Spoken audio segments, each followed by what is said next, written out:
Hello नमस्कार दोस्तों, मैं अर्पित यादव आप सभी का मैथ्स विद अर्पित यादव पर स्वागत करता हूं। उम्मीद करता हूं सभी अच्छे होंगे, बेहतरीन होंगे। इसी के साथ आज हम अपने प्रैक्टिस सेट नंबर सेकंड पे पहुंच चुके हैं।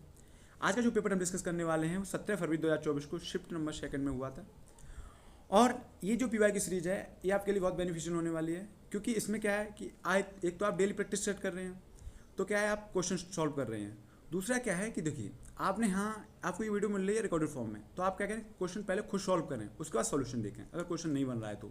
दूसरा क्या है कि डायरी नोट रखें, उसमें क्या नोट करें कि ये चैप्टर से हमारा क्वेश्चन नहीं बन रहा है। जैसे किसी चैप्टर का आपका क्वेश्चन नहीं बना है तो क्या है उस चैप्टर को जाके आपके पास अभी टाइम है तो उसका आप रिवाइज कर लें, जाके जहाँ से आपने पढ़ा हो, जो भी सोर्स हो आपका पढ़ने का, वहाँ पे जाके आप उसको रिवाइज कर लें जाके, ताकि अगर क्वेश्चन आपका यहाँ नहीं बन रहा है तो एग्जाम हॉल में भी नहीं बनेगा आपका।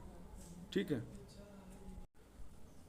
तो इसलिए अपनी तैयारी को जानें और उस पर और मेहनत करें। और ये क्वेश्चन इसलिए भी इम्पोर्टेंट है क्योंकि इसमें आपको मैं नए नए कॉन्सेप्ट सिखाऊंगा और बहुत इजी वे में। जिसका मैथ काफ़ी कमज़ोर है उसके लिए तो ये बहुत रामबाण होने वाले हैं, क्योंकि वो बहुत कुछ सीख के जाएगा इस क्लास से। और ये क्वेश्चन 450-500 की जो सीरीज है ये, इसी से आपके मैक्सिमम क्वेश्चन फंस जाएंगे।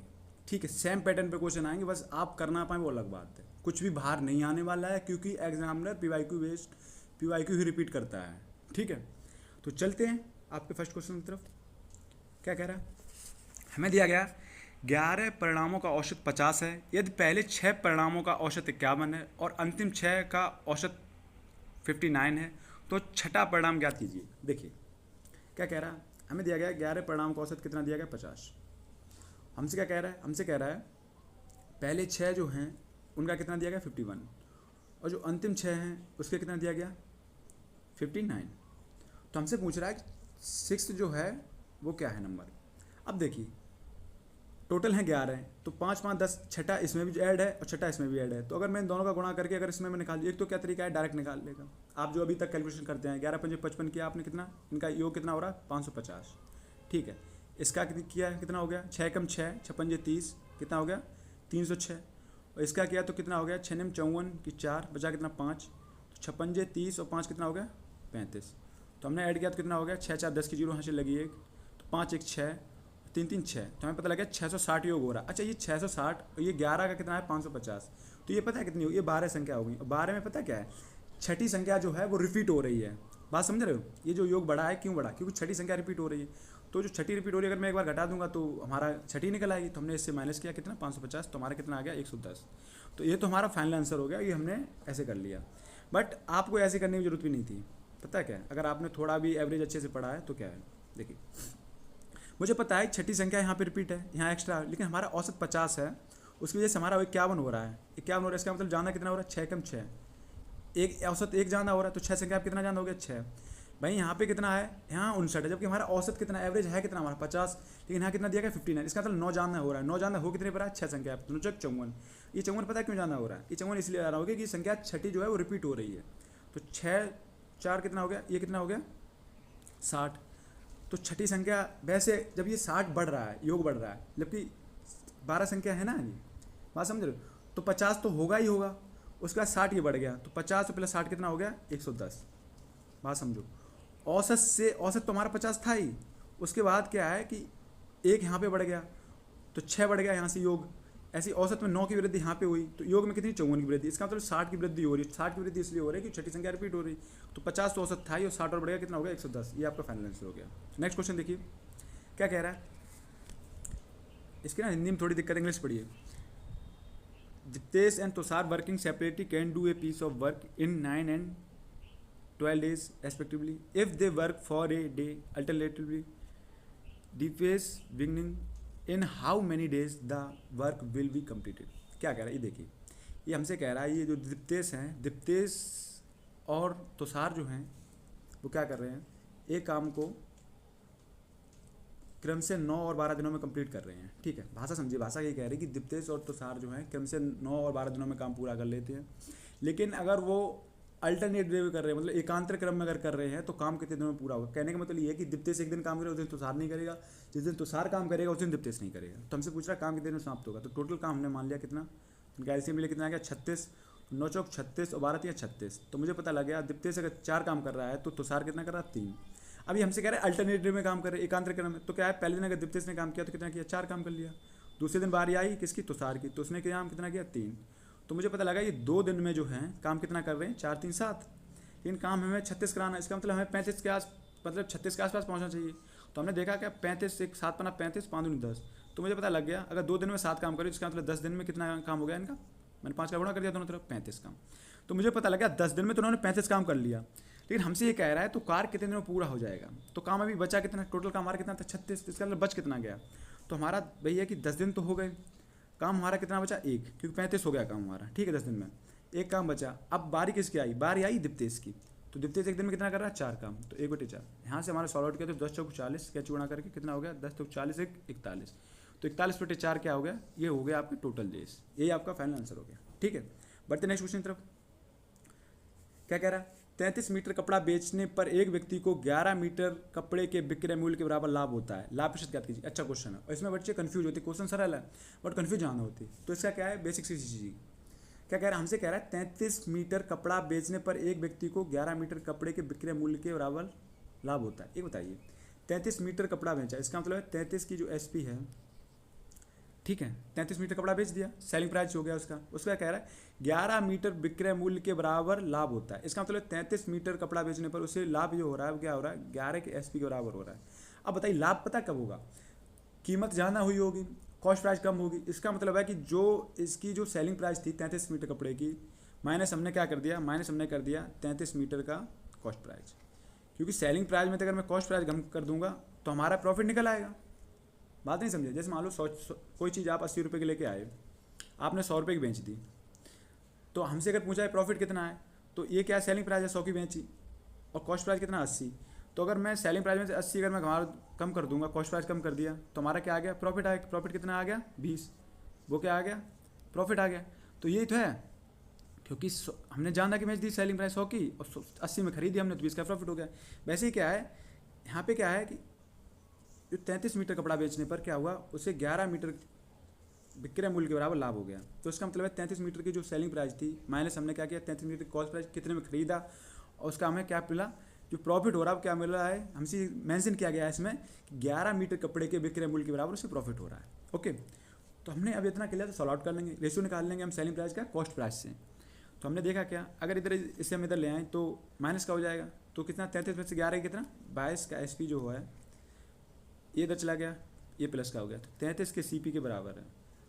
तो यहाँ से एसपी का जो हमने सीपी से रेशियो आ गया वो कितना आ गया 33/22। तो 11 से काटा, 11 3 33, 11 दूनी 22। तो मुझे एक बात समझ में आई, अगर कॉस्ट प्राइस 2 है मतलब क्रय मूल्य अगर 2 है तो विक्रय मूल्य कितना हो रहा है 3, तो इसका अंदर प्रॉफिट कितना हो रहा है 2 से बढ़ के कितना हो रहा है 1, तो 1 का प्रॉफिट हो रहा है कितने पे 2 पे इंटू 100। परसेंटेज निकालने के लिए हमारा कितना आ गया 50%। यही हमारा फाइनल आंसर हो गया। जब भी क्वेश्चन आए आप ऐसे कीजिए ताकि आप कन्फ्यूजन ना रहे, ठीक है। बढ़ते नेक्स्ट क्वेश्चन की तरफ। क्या कह रहा है, एक धनराशि को 3 वर्षों के साधारण ब्याज की एक निश्चित दर पर रखा गया था, यदि इसे 2% अधिक दर पर रखा जाता तो 420 रुपये अधिक मिलते, धनराशि ज्ञात कीजिए। अब पता है बहुत आसान से क्वेश्चन क्या कह रहा है, हमसे कह रहा है कि टाइम जो दिया गया 3 वर्षों में क्या है 3 ईयर, ठीक है। हमसे कह रहा है साधारण ब्याज की निश्चित दर पर रखा गया, लेकिन इसे अगर 2% अधिक में रखा जाता तो हमसे कह रहा है 420 रुपये अधिक मिलती। अब बात समझिए, 3 साल में मिल रहा है, अगर कोई परसेंट रखा हो, अब मुझे पता है कि 2% अधिक में रखा होता है, 1 साल में 2% है, तो 3 साल में क्या है, 3 साल में बढ़ेगा कितना 6%। जो भी प्राइस होगा उसका 6% बढ़ेगा। उसकी वैल्यू हमें कितनी दी गई, वो हमें दी गई कितनी 420। अगर 6% 1 साल पे 2% बढ़ रहा है और 3 वर्ष के लिए साधारण ब्याज पे है, तो 1 साल पे अगर 2% है, 3 वर्ष पे कितना हो गया 2% करके 6% हो गया। और ये 6% ही तो बढ़ा है, उसकी वैल्यू हमें दी कितनी 420। 6% अगर किसी भी प्राइस पे बढ़ेगा तो वो कितना 420 बढ़ गया, तो 6% की वैल्यू कितनी आ गई 420। यहाँ पे 100% निकालना होगा हमें, क्योंकि 6% का ये उसी जो वस्तु की कीमत है उसी का 6% है ना।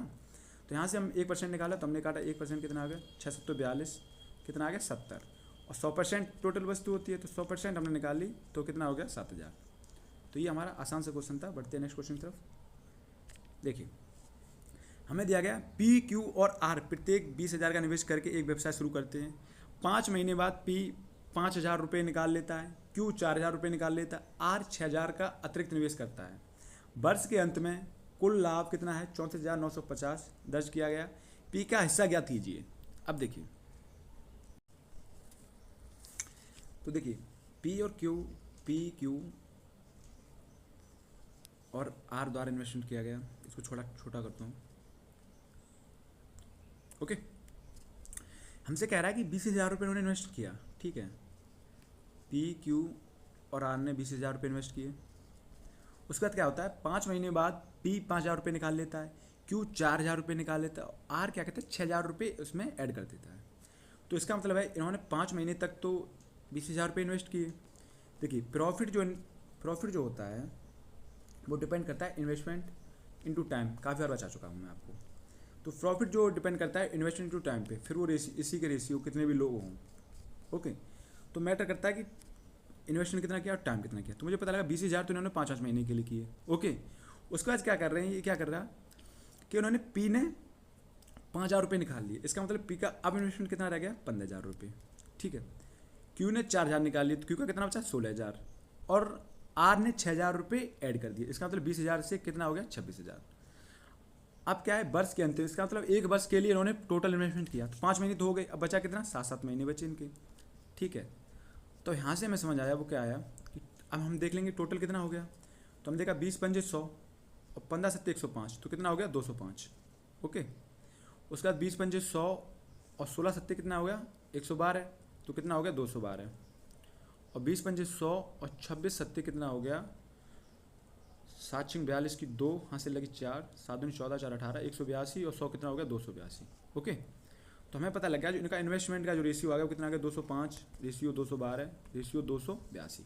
ओके, तो हमसे कह रहा है अगर वर्ष के अंत में 24,950 दर्ज किया गया लाभ, जो कुल लाभ, तो पी का हिस्सा कितना है। तो पी का हिस्सा कितना है, तो पी का हिस्सा निकाल लेंगे हम। तो पी का हिस्सा है कितना, देखो पी का है 205, टोटल कितना है 205 और 212, 282 कितना हो गया 5 2 7 और 2 9, 8 1 9, और ये कितना हो गया 2 2 4 2 6, 696। ओके, अभी टोटल अमाउंट कितना, टोटल अमाउंट जो आपका कितना है 34,950, ठीक है। अब देखिए अगर मैं काटने जाऊँ तो मुझे यहाँ से एक कैलकुलेशन मैं भी आपके के लिए पहली टाइम कर रहा हूँ, मैं भी, ठीक है, फर्स्ट टाइम ही कर रहा हूँ। अब देखिए कैलकुलेशन मुझे यहाँ से देखते हुए कि समझ आया, पता है क्या 699, एक तो क्या है कि आंसर पॉइंटों में नहीं है तो ये कटेगा। अब मुझे ये देखते समझ आया, तो मुझे लगा 600 के आसपास, ये 700 के आसपास ये गुणा तो नहीं हो रहा। तो मैंने देखा 7 पना होता 3500, और 5 का गुणा किया तो 1 का किया तो 5 कम हो गए, इसका मतलब 3450। इसका मतलब ये है 5 से कट रहा पूरा पूरा। ओके, तो ये हो गया कितना 50 बार। तो इसमें गुणा किया हमने 0 5 25 की 25 0 आ गया, 5 दूनी 10, तो पी का हिस्सा कितना आ गया 10,250। ये इसका आंसर हो गया। यहाँ तक किसी भाई कोई दिक्कत, अगर आपको कोई भी क्वेश्चन समझने में दिक्कत आ रही तो एक बार दोबारा देख लें आप, ठीक है। बाद बाकी मैं आपको बहुत बेहतरीन तरीके से समझा रहा हूँ, किसी तरह की कोई दिक्कत नहीं आएगी। और अगर आप हमारे चैनल पे फर्स्ट टाइम आएँ तो चैनल को सब्सक्राइब करें, वीडियो को लाइक करें, अपने दोस्तों में शेयर करें ताकि वो भी आसानी से पढ़ सकें। स्पेशली वो लोग पढ़ें जिनका मैथ काफ़ी कमज़ोर है। बढ़ते हैं नेक्स्ट क्वेश्चन तरफ। क्या कह रहा है, हमें दिया गया अनुक्रम 14 10 6 2 का 14वां पद ज्ञात कीजिए। इसका मतलब है क्या, ये समांतर श्रेणी में बन रहा है और देख रहे क्या है 4 4 कम हो रहा है। ओके, तो हमसे पूरा 14वां पद ज्ञात कीजिए। तो देखिए पिछली वीडियो में मैंने आपको बताया, तो क्या है TN nवां पद ज्ञात करने का सूत्र क्या है, वो हमारा क्या है A plus n-1 into D. जहाँ A क्या है प्रथम पद है, D क्या है इनका अंतर है, n है कि संख्या कौन सा पद हमने निकाला गया। जैसे TN है तो 14वां पद निकाला, A क्या है प्रथम पद कितना है 14, ठीक है, प्लस n क्या है 14वां पद निकाला गया तो 14-1 इंटू डी कितना है, D है कितना 4 हो रहा माइनस, तो माइनस का 4। तो हमने सॉल्व किया 14 प्लस 14 में से गया 13, तो 13 गुणा माइनस के 4, तो कितना हो गया 14 प्लस 13 चौक 52, तो कितना हो गया माइनस का 52। ओके, तो ये प्लस यहाँ से साफ हो गया। अब देखिए 52 में से 14 गया तो कितना बचा, 12 में से 4 गया 8, 4 में से गया 3, तो माइनस के 38। ये आपका आंसर हो गया। ओके, और आप ये फॉर्मूला भूल भी रहे हैं तो अभी मैंने आपको एक शॉर्टकट बताया, वो क्या है कि जब भी हमें पद निकालने को बोला जाए तो ये समझिए कि 14वें पद निकालने का इसका मतलब जो इसका डिफरेंट बनेगा 4, मतलब 13 बचे, एक कम बनेगा। यहाँ से समझिए, जैसे मान लो हमसे हमें कोई चौथा पद निकालिए, तो चौथे पद का मतलब क्या है कि जो अंतर बैठेगा 3 ही तो बैठेगा, एक ये एक ये एक ये 3, ठीक है। तो माइनस 4 4 कम हो रहे, तो 4 12 कम किए, तो 14 में से 2 कम, 12 कम किए, कितना बचा 2। ऐसे क्या है मुझे पता है पहला पद 14 है और माइनस का हमें घटाना कितना है, क्योंकि माइनस हो रहा है तो माइनस का घटाना कितना है हमें, 14 का मतलब है एक कम करके कितना 13, और एक का डिफरेंट है कितना 4 का, तो 13 कितना हो गया 52। तो -12 में किया तो माइनस के 38 हो गया ईजिली, समझ गए। बढ़ते नेक्स्ट क्वेश्चन की तरफ। क्या कह रहा है हमसे, दिया गया है हमें त्रिभुजाकार खेत का आधार उसकी ऊंचाई का 3 गुना है। यदि खेत की जुताई की लागत 24.68 प्रति 100 मीटर स्क्वायर है के अनुसार 333.18 है, तो इसका आधार ज्ञात कीजिए। हमसे क्या कह रहा है, क्वेश्चन हमसे कह रहा है एक त्रिभुजाकार खेत है जिसका जो आधार है, बेस है, वो इसकी ऊंचाई का 3 गुना है। अगर मैंने ऊंचाई इसकी x मान ली तो इसका जो बेस है वो कितना हो गया 3x, इसका 3 गुना है, ठीक है। तो हमसे कह रहा है यदि खेत की जुताई की लागत है वो 24.68 प्रति 100 मीटर स्क्वायर पे, टोटल जो लागत बैठी वो कितनी बची 333.18, तो इसका आधार ज्ञात कीजिए। हमसे पूछ रहा आधार क्या है। अब इसमें 2-3 चीज़ समझने वाली है, पता क्या है। एक तो क्या है कि ट्रायंगल का एरिया जो है, अगर हमें इसका बेस और इसकी हाइट दी गई है तो इसका एरिया का फॉर्मूला जो होता है वो क्या होता है, अगर ये हाइट है, बेस ये है, तो हमारा फॉर्मूला जो होता है वो क्या होता है 1/2 इंटू एच इंटू बी, ठीक है। ओके, यहाँ से हमारा एरिया निकल आएगा। पहली चीज़ तो यही इसमें लग रहा है। क्या कह रहा है, तो यहाँ हमें पता लग गया हमारा जो फॉर्मूला बना वो क्या बना 1/2 इंटू एक्स, क्योंकि हाइट एक्स है और बेस कितना है 3x।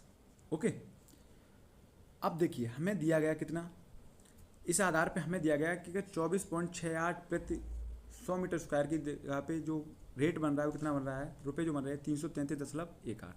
इसका मतलब है हमें ये निकालना है यहाँ से।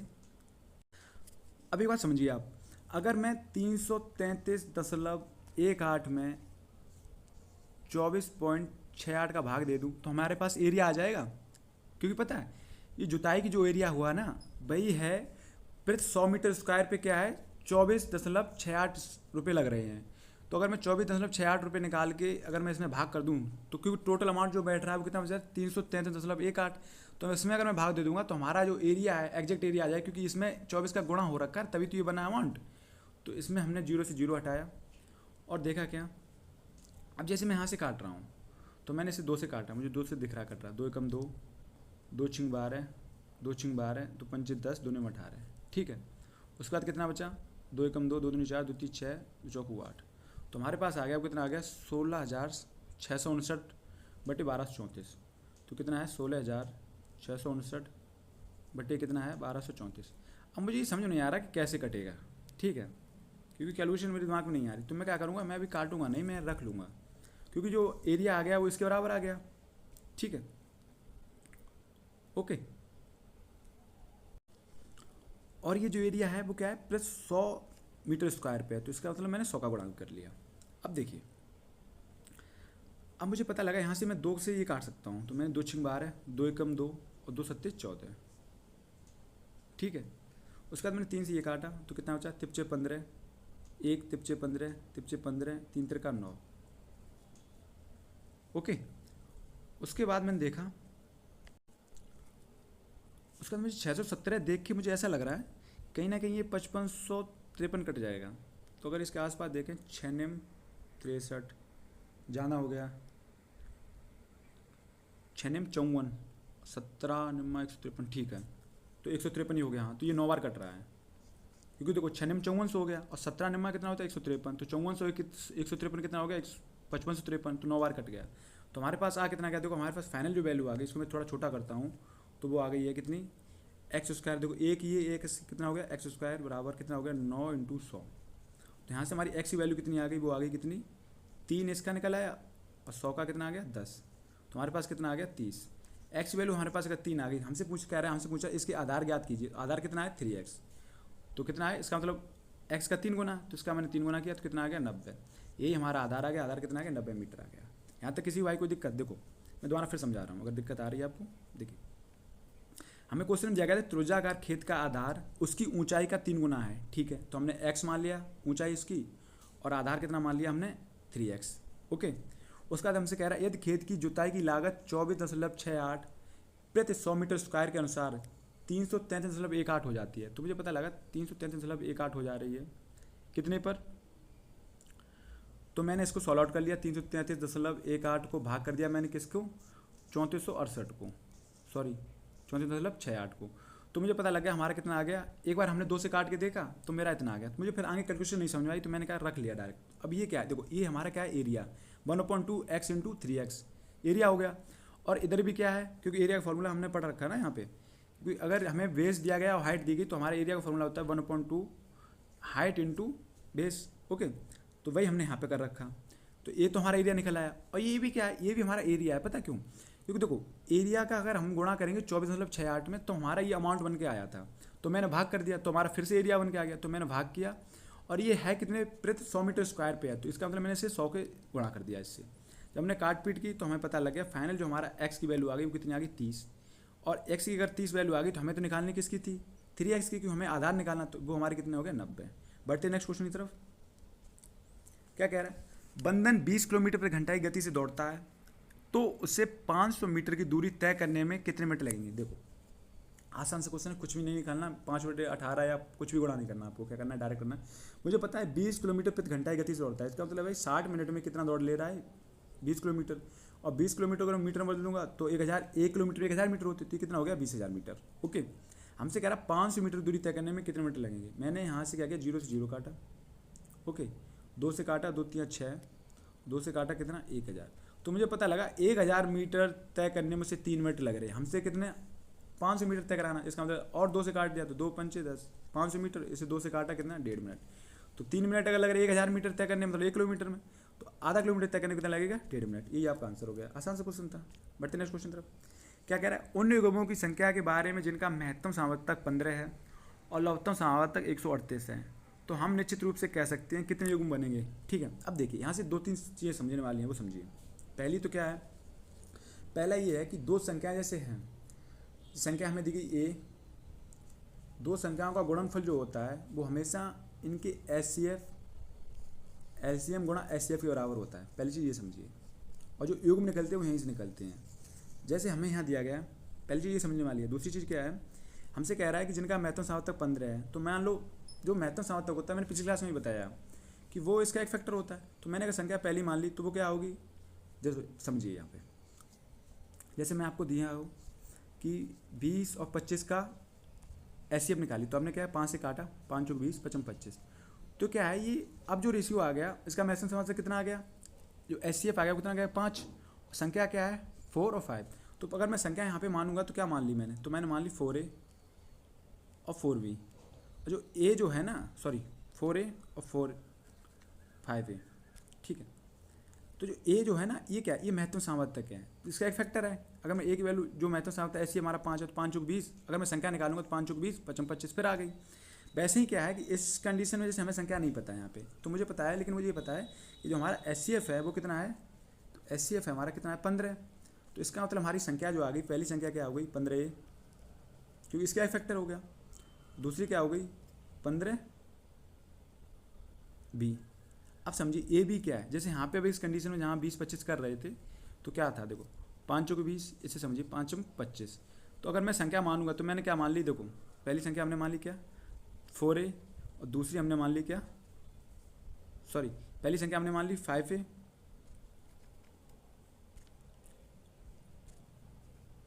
और दूसरी हमने मान ली 4b। तो क्या 4b, अब देखिए क्या कर रहा हूँ 5b। ओके, तो मुझे पता है कि एचसीएफ तुम्हारा क्या है, जो एचसीएफ हमारा है 5 है, संख्या a की वैल्यू कितनी आ गई 4, मुझे नहीं पता, तो लेकिन मुझे पता लग गया कि यहाँ के जो फैक्टर बना है 5, तो 5 चौको कितना होगा 20, और b की कितनी हुई 5, तो 55 25, तो यहाँ से ये संख्या निकल आई। वैसे ही क्या है कि अब मुझे पता है संख्या हमने बना ली अपने हिसाब से, मुझे पता है कि संख्या का युग्म कुछ भी हो सकता है, तो मैंने बना ली। अब देखिए, तो अब संख्या अगर मैं निकालना चाहूँ तो क्या निकलेंगे, जैसे युग्म हमें निकालने हो तो क्या निकालेंगे 15a इंटू 15b, एक तरफ क्या हो गया एचसीएफ कितना हो गया 15, एलसीएम कितना हो गया 138। तो यहाँ से हम सॉल्व आउट करके हम अपने युग्म निकाल लेंगे। लेकिन इस संख्या, लेकिन इस क्वेश्चन में पता क्या है, इस क्वेश्चन में हमें इतना कुछ भी नहीं करने की जरूरत थी। पता क्या, एक बात, दूसरी चीज़, जो चीज़ मैंने आपको समझाई पहले तो ये, दूसरी चीज़ ये है कि जो एचसीएफ होता है वो हमेशा एलसीएम का फैक्टर होता है। अब ये बात कैसे समझिए, यहीं समझिए। 20 और 25 की बात करूँ तो देखिए 5 चौक 20, 55 25। अगर मैं एचसीएफ देखा तो एचसीएफ कितना आ गया, एचसीएफ आ गया हमारा कितना 5। भाई एलसीएम निकालना हो तो कितना आ गया, तो एलसीएम हमारा कितना आ गया 5 चौक 20 पंजे 100। अब देखिए एलसीएम अगर 100 है तो क्या है, HCF से ये कट रहा ना, 5 से कट रहा है। क्यों, पता क्यों कट रहा है? क्योंकि ये फैक्टर पहले ही कॉमन ले रखा है हमने। तो अगर HCF है, HCF जो होगा ना, HCF हमेशा LCM को विभाजित करेगा। पहली बात तो ये समझ लो, LCM जो होगा, जो HCF होगा वो LCM हमेशा विभाजित करेगा, उसका फैक्टर उसमें मौजूद होगा LCM में, समझ रहे? क्योंकि यहाँ से देखो 5 को 20, 5 100 तभी तो आया जब इसमें हमने इसका फैक्टर लिया। तो वैसे ही क्या है, इस क्वेश्चन हमसे क्या कह रहा है, हमसे कह रहा है अगर जो हमारा HCF दिया गया 15 दिया गया और हमसे कह रहा है LCM दिया गया 138, तो पूछ रहा है हमसे निश्चित रूप से कह सकते हैं कितने युग्म बनेंगे। पहली बात, यहाँ एक भी युग्म नहीं बनेगा, पता है क्यों? क्योंकि 15 से 138 कट ही नहीं रहा। इसका मतलब ये संख्या कोई पॉसिबल है ही नहीं कि जिसका HCF 15 आ जाए और LCM 138 आ जाए, ये हो ही नहीं सकता। क्योंकि LCM जो भी आएगा ना वो इस HCF का गुणनफल होगा, इसका गुणा उसमें मौजूद होगा, इसका फैक्टर उसमें मौजूद होगा ही होगा। तो आपका आंसर क्या होगा? बी। तो आप जब भी एग्जाम में देखेंगे तो क्वेश्चन डायरेक्ट ऐसे ही करना है, इतना नहीं करना है कुछ भी। लेकिन हाँ, युग्म अगर बन रहे हो तो इस प्रोसेस से हम करेंगे। तो हम क्या कैसे करेंगे, 15 से 15 काट लिया, उसके बाद ये संख्या आएगी, ये भी कटेगी, उसके बाद A इंटू बी आ जाएगा। मान लो A इंटू बी हमारा मान लो 20 आ गया, तो मुझे पता लग गया कि A की वैल्यू यहाँ से हम क्या मान सकते हैं, A की वैल्यू हम एक बार 4 मान सकते हैं, B की हम 5 मान सकते हैं, A की वैल्यू यहाँ से हम 1 मान सकते हैं, B की 20 मान सकते हैं, ऐसे करके युग्म बन जाएंगे। समझ गए? बढ़ते नेक्स्ट क्वेश्चन तरफ। तो ये चीज़ समझानी मैंने आपको। अगर मतलब इसका हाईएस्ट फैक्टर अगर कल को पेपर में आ रहा है और जहाँ इसके युग्म बन रहे हैं, ताकि आप बना पाएँ वहाँ पे जाके। ठीक है, बढ़ते नेक्स्ट क्वेश्चन तरफ। यदि 851 को 1:1/2/2/3/3/4 के अनुपात में 3 भागों में विभाजित किया जाता है, तो पहले भाग का मान कितना है? देखो, पहला भाग, दूसरा भाग और तीसरा भाग। पहला कितना? 1/2/3/2/3/3/4। अब देखिए यहाँ से हमने एलसीएम अगर 12 ले लिया, दोनों एलसीएम ले लिया, मान लो 12 गुणा कर दिया मैंने ऊपर वाले में संख्या, कर सकते हैं, हमारा रेशियो है, हमारे ऊपर है भाई। तो मैंने कर दिया, तो इससे कितना गया? 4 12 है, 3 4 12 है और 2 6 12 है। और ये 12 क्यों किया पता? क्योंकि इसका एलसीएम जो आ रहा है वो 12 आ रहा है इसमें, तो सारी संख्या कट गई। तो हमारा अनुपात, अब जो अनुपात आया वो कितना आ गया? 6, 4 दूनी 8, अनुपात 3 3 9, तो कितना हो गया? 8 8 16 17, 17 और 6 कितना हो गया? 23। तो 23 की वैल्यू जो हमें टोटल दी गई वो इतनी दी गई है, टोटल वैल्यू कितनी है? 851। तो हमसे पूछ रहा है, क्या पूछ रहा है? तो पहले भाग का मान ज्ञात कीजिए, जैसे 6 का मान ज्ञात कीजिए। तो 23 का कितना, एक की कितनी आ गई यहाँ से? 23 यहाँ कितना हो गया? 69, 69 70, एक ये बचा 15, ये 16, 161। तो 23 7 कितना हो गया? 7 यहाँ 21, 7 14, 7 21, 161, तो 70। तो एक की वैल्यू कितनी आ गई? 37। हमसे पूछ रहा है 6 की वैल्यू। तो 6 की वैल्यू निकालने के लिए क्या कह रहे हैं? हमने 6 का गुणा कर दिया, तो 6 7 42 की 2, बचा कितना? 2, 6 18, सॉरी 6 7 42 की 4, बचा कितना? 2 लिखते हैं, बचा कितना? 4। तो 6 18 और 4 कितना हो गया? 22। तो आपका आंसर कितना हो गया? 222।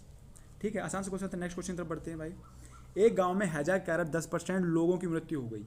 इसके कारण शेष लोगों में 25% लोगों ने गांव छोड़ दिया। फिर जनसंख्या घटकर 20-25 रह गई। गांव में मूलतः रहने वाले लोगों की कुल संख्या ज्ञात कीजिए। देखिए, अगर गांव में मैंने मान लिया क्या है 100% लोग हैं, ठीक है, उसमें से क्या है 10% लोगों की मृत्यु हो गई, 10% लोगों की मृत्यु हो गई, तो बचे कितने? तो बचा कितना? 90%। अब क्या कह रहा है? हमसे कह रहा है 90% में से 25% लोगों ने गांव छोड़ दिया। इसका मतलब बचे कितने गांव में? 75%। उन्हीं की संख्या दी गई, कितनी दी गई? वो संख्या कितनी है? 20-25। तो यहाँ से हम 100% निकालेंगे डायरेक्ट। तो हमने क्या किया? 90%। ठीक है, अब देखिए यहाँ से मैंने काटा 25 या 75, 25 चौको 100, ठीक है, 3 से काटा, 3 6 18, 2 बचा, 3 7 21, 3 6 15। उसके बाद ऐसे मैंने काटा कितने से? 5 से काटा, 18 5 90, 5 एकम 5, बचा कितना? 1, 5 2 15, 5 25। 9 से काटा, 9 दूनी 18 और 9 15 निम्मा कितने होते? 135। अब बचा कितना हमारे पास? बचा 2/4 इज इक्वल टू कितना? 15। तो 2 दूनी 4, तो एक की वैल्यू हमारी कितनी आ गई? 15 दूनी 30। एक की वैल्यू 30 आई, तो टोटल कितना था? 100। तो 100 की वैल्यू कितनी होगी? 3000। ओके, बढ़ते नेक्स्ट क्वेश्चन तरफ। इसमें क्वेश्चन थोड़ी मिस्टेक है, ऐसे दिया गया 4/12 इंटू 3/2 डिवाइड बाई 4/8 माइनस के 12 प्लस के 4। सॉल्व आउट करेंगे, 3 चौको 12, 4 से 4 खत्म, तो बचा कितना? 1/2। और देखो ये भाग वाला अगर इसको गुणा बदलेंगे तो क्या हो गया? 8/4 पलट जाएगा, ठीक है, माइनस के 12 और प्लस के 4, तो 4 दूनी 8 से 8 खत्म, तो -1 माइनस 12 प्लस के कितना? 4, तो 4 1 कितना हो गया? 5 और माइनस कितने? 12, तो क्या हो गया? माइनस का कितना बचा? 7। ये आपका आंसर हो गया, ऑप्शन नंबर 2। ठीक है, बढ़ते नेक्स्ट क्वेश्चन तरफ। क्या दिया गया हमें? देखो आसान से क्वेश्चन है। एक तो क्या है कि देखो हमें पता है कि 3, हमने डायरेक्ट संख्या लिखनी पहले, और 400। अब देखो दशमलव कितने अंक के बाद है, एक अंक यहाँ, 2 ये कितने हुए 3, 3 ये कितने 6, तो 6 के बाद दशमलव मतलब 6 अंक, तो नीचे कितने जीरो बड़े 6, 1 2 3 4 5 6, तो 2 जीरो से तो ये जीरो जीरो खत्म, बचे कितने 4 जीरो। उसके बाद इन्होंने गुणा किया, कितना हो गया 4 त्यों 12, 12 चौको 48, 48 यहाँ कितना हो गया 144, 144 बटे कितने 4 जीरो आएंगे, तो 4 जीरो के लिए 3 तो हैं, दशमलव लगाया 1 जीरो, तो जो अंक आएगा दशमलव 4 अंक बाद आएगा क्योंकि 4 जीरो लगे हुए, तो ऑप्शन नंबर 2। ठीक है, नेक्स्ट क्वेश्चन देखिए क्या दिया है, किस वर्ष में कंपनी के निर्यात के अनुपात में आयात न्यूनतम था। अब देखो ये बात समझिए, पहले ना बच्चों को यहाँ पे डीआई में ना दिक्कत आ जाती है कि समझ नहीं आता क्या ये पिता क्या है, ये हमें दिया गया है विगत वर्षों में किसी कंपनी द्वारा आयात और निर्यात की मात्रा का अनुपात दिया गया है। तो आयात अगर पहले कहा तो पहले हुआ, जैसे मान लो इसका मैं अनुपात निकालूँ तो कितना आ गया 0.6, दशमलव बताया कितना बच्चा 10, तो ये ऊपर वाला क्या है, ऊपर वाला है आयात, ठीक है, क्योंकि इसी से अनुपात दिया गया। ये क्या हो गया निर्यात, तो अगर निर्यात अगर 10 है तो आयात कितना है 6। इसी प्रकार सब ऐसे ही सेम है, जैसे मान लो इसका मैं निकालूँ तो कितना हो गया 1.2, दशमलव हटाया 10, तो मुझे पता लगा 12/10 आ गया। तो 12 क्या है आयात है और 10 क्या है निर्यात, क्योंकि आयात पहले दिया गया तो ऊपर वाला पहले होगा, ठीक है, और निर्यात क्या है बाद में। तो नहीं बच्चे कन्फ्यूज हो जाते हैं, सोचते कि निर्यात का कुछ दिया ही नहीं, आयात का कुछ पॉइंट दिया गया क्या है, तो ये ऐसे है, समझ गए। अब देखिए अब क्वेश्चन हमसे क्या कह रहा है, क्वेश्चन हमसे क्या गया है कि किस वर्ष में कंपनी के निर्यात के अनुपात में आयात न्यूनतम था। मतलब है जो निर्यात है के अनुपात में आयात न्यूनतम था, मतलब जो है ऐसी बताइए कौन सी साल है जिसमें क्या है निर्यात ज़्यादा है और आयात कम है, तो इसका मतलब रेशियो कम होगा, तो ऊपर वाली संख्या कम होगी, जितनी छोटी ऊपर वाली होगी उतना, मतलब नीचे तो 10 ही बन रहा, 0.11 लग रहा है तो नीचे 10 ही बन रहा है, ऊपर जो संख्या 10 से जितनी छोटी होगी वो भाई हमें होगा निर्यात। तो हमसे क्या कह रहा है किस वर्ष में कंपनी के निर्यात के अनुपात में आयात न्यूनतम है। तो देखिए यहाँ तो 6.6, यहाँ 0.8 है, यहाँ 0.3 है, तो दैट मीन्स क्या है 0.3 है, यहाँ पे 1.2 ये तो जाना और हो गया, ठीक है, क्योंकि 12/10 हो रहा था ना, ये तो और ज़्यादा हो गया क्योंकि 15/10 हो रहा है, तो ये कितना हो रहा है, ये हो रहा है 3/10। इसका मतलब है कि 2003 में जिसमें निर्यात कितना हो रहा है 10 हो रहा है और आयात न्यूनतम है, आयात क्योंकि आयात हो कितना रहा है टोटल 3 ही हो रहा है, तो ऑप्शन नंबर क्या होगा 4। ठीक है, बढ़ते नेक्स्ट क्वेश्चन तरफ, क्या कह रहा है हमसे, यदि 2004 में आयात 240 करोड़ है तथा 2004 और 5 के कुल निर्यात 500 करोड़ था, तो 2005 में आयात कितना था। बहुत अच्छा क्वेश्चन है, देखिए इसमें हमें दो चीज़ सॉल्व करनी। क्या कह रहा है हमसे, कह रहा है 2004 में आयात है 240 करोड़ है, तो 2004 है क्या, ये है, तो इसमें दिया गया रेशियो दिया गया 1.2, तो दशमलव हटाया कितना आ गया 10, तो हमें पता लग गया जो रेशियो हमारा आ गया वो कितना आ गया 12/10। तो मुझे पता लग गया 12/10 का मतलब है, मुझे पता लगा ऊपर वाला तो आयात है और नीचे वाला क्या है निर्यात। ओके, तो ऊपर वाला तो हो गया इंपोर्ट और नीचे वाला क्या हो गया एक्सपोर्ट। अब क्या कह रहे हैं हमसे, कह रहा है कि और देखो हाँ 2004 में आयात 240 करोड़ है, जो 12 की वैल्यू है वो कितनी है 240 करोड़, तो मतलब 12 की वैल्यू दी गई कितनी 240, तो यहाँ से एक की वैल्यू कितनी आ गई 12 दूनी 24 मतलब 20, तो यहाँ से हमें पता लगा अगर एक की वैल्यू 20 है तो निर्यात कितना हो गया तो 10 गुना हो गया, तो हमें पता लगा निर्यात जो है वो कितना है 200 करोड़ है। ओके, इतनी बात समझ में आ गई। उसके बाद क्या कह रहा है, उसके बाद हमसे कह रहा है तथा 2004 और 2005 में कुल निर्यात 500 करोड़ है। अब एक बात बताइए मुझे, 2004 और 2005 में कुल निर्यात कितना है 500 करोड़, जबकि 2004 का तो हमें दिया गया कितना 200 करोड़ मिल गया, हमने निकाल लिया, तो यहाँ से हमें पता लगा 2005 का जो निर्यात है वो कितना है 500 करोड़, सॉरी 500 करोड़ टोटल है, तो 2005 का कितना हो गया, 2005 का हमारा जो हो गया है वो कितना हो गया 300 करोड़, 2005 का कितना हो गया 300 करोड़। अब 2005 का अगर 300 करोड़ है तो हमसे क्या कह रहा है, हमसे कह रहा है 2005 में आयात कितना था, तो 2005 का रेशियो कितना है, तो रेशियो हमने निकालने का बैठे तो हमने देखा 15/10 आ रहा है, कि 10/10 आ गया, तो मुझे पता लगा अगर आयात अगर 15 है तो निर्यात कितना है 10, लेकिन 10 की वैल्यू तो हमें यहाँ 300 करोड़ दी गई क्योंकि निर्यात निकला था हमारा, तो 10 की वैल्यू अगर 300 करोड़ है तो हमने देखा क्या एक की वैल्यू कितनी आ गई 30, तो अगर हमसे पूछा जा रहा है कि आयात कितना होगा, तो आयात है कितना 15, तो 15 गुणा 30 कितना हो गया 450, मतलब 45 और 450 करोड़, यही आपका आंसर हो गया। ठीक है, नेक्स्ट क्वेश्चन देखिए क्या क्या, दिए गए वर्षों में से कितने वर्षों में निर्यात आयात से अधिक था, तो जो निर्यात है वो आयात से अधिक था, तो ऑब्वियसली बात है जिसका रेशियो कम होगा वही ज़्यादा होगा, क्योंकि निर्यात है जो आयात से अधिक है। जैसे मान लो इसका है तो मुझे पता है 6/10, तो निर्यात ज़्यादा है आयात कम है, जैसे इसका निकालेंगे तो क्या है 12/10 हो गया, तो इसका आयात जाना हो गया। तो हमसे पूछा कितने वर्ष ऐसे हैं जिसका निर्यात जाना है आयात से अधिक है, ठीक है। तो देखो पहली संख्या तो ये हो गई, दूसरी ये हो गई 2, 3 और 4, तो टोटल कितनी वर्ष हो गई, वो हो गई आपकी 4 वर्ष। जिसमें क्या है निर्यात जाना है कि निर्यात 10-10 इसमें सबका है, ठीक है। लेकिन आयात देखो 6, 8, 3, 9 बैठ रहा है, तो इसका मतलब है 4 हो गई। बढ़ते नेक्स्ट क्वेश्चन क्या कह रहा है, यदि 2002 में कंपनी का आयात 260 करोड़ था तो 2002 में कंपनी का निर्यात कितना था, ठीक है। 2002 है क्या ये, तो मुझे पता लगा 8 बटे कितना आ गया 10, तो 8 तो क्या है आयात, ओके, और 10 कितना है, 10 है क्या निर्यात। तो हमसे क्या कह रहा है कि आयात कितना दिया गया 260 करोड़, तो कह रहा है 2002 में निर्यात कंपनी कितना, 8 की वैल्यू हमें कितनी दी गई, वो दी गई है हमें 260 करोड़। अगर 8 की वैल्यू 260 करोड़ दी गई है तो 8 की कितनी है 260 करोड़, तो एक की निकालने हम निकाला, तो एक की निकाली, 8 से काटा, 8 तियाँ 24, 8 तियाँ 24, 8 से तो नहीं कट रहा ना, कोई नहीं। तो मैंने देखा क्या 260 बटे 8, हमसे पूछ रहा है निर्यात कितना होगा, निर्यात कितना है 10, तो हमने काटा, 4 से काटा, 4 दूनी 8, 4 छीं 24, 4 पंचे 20, और 2 से काटा 5 बार ये, तो कितना बचा, तो हमारे पास आ गया कितना, 10 की वैल्यू आ गई कितनी, 5 हम 25 की 5 बचा कितना, 2 5 का 30 और 2 32, तो 325 करोड़ जो आ गया है वो क्या है 2002 का निर्यात है, ओके।